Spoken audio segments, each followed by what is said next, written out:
for themselves. Adam, during his last second of life, did not have a gun in his hand. The officer screamed at him, "Show me your hands." Adam complied, turned around. His hands were empty when he was shot in the chest at the hands of the officer. He did not have a gun in his hand, contrary to the reports made earlier today. Well, joining us now on the NewsHour is criminal justice reporter Jamal Andress, who is live in Chicago. Great to speak to you today, Jamal. Thanks for joining us. So, another police shooting, this time of a 13-year-old boy. How is this being seen in America?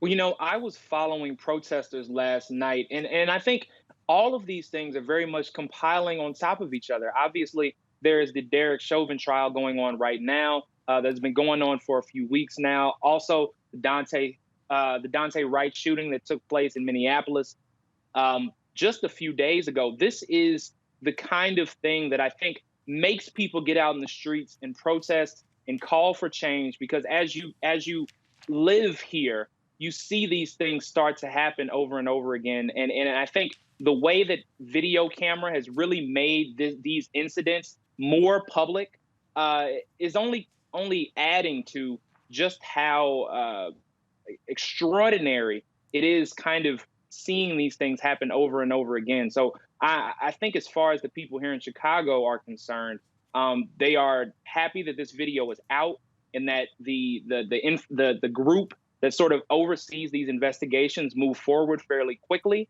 but also looking for justice in this case. There are a lot of people calling for the officer involved to be arrested and charged. And we heard that there were calls for people to remain calm over this, but do you expect that to happen, or are we more likely to see some kind of civil unrest, do you think? I'm absolutely certain you will see protests today. I would imagine over the weekend as well concerning this shooting.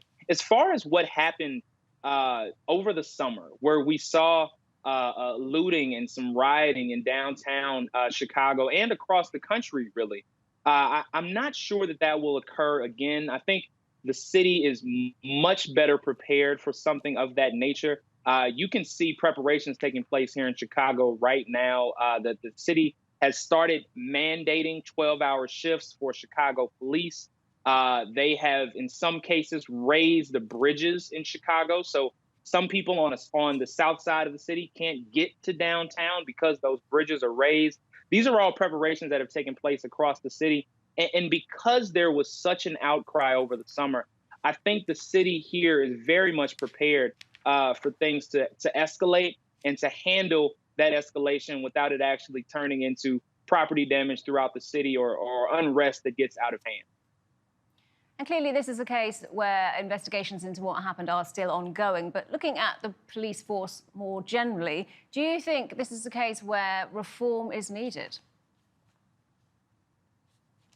I think reform is very much needed, but Chicago has had quite a bit of that as well. Chicago is currently under a consent decree that the Obama administration put in place. So they are supposed to be making reforms and reporting those back to a court judge who oversees how that progress is going. And yet you still see these incidents. One of the things that I think is really important here, though, I believe that a lot of police unions are going to come out and back the officer involved in this. There's a concept here called lawful but awful.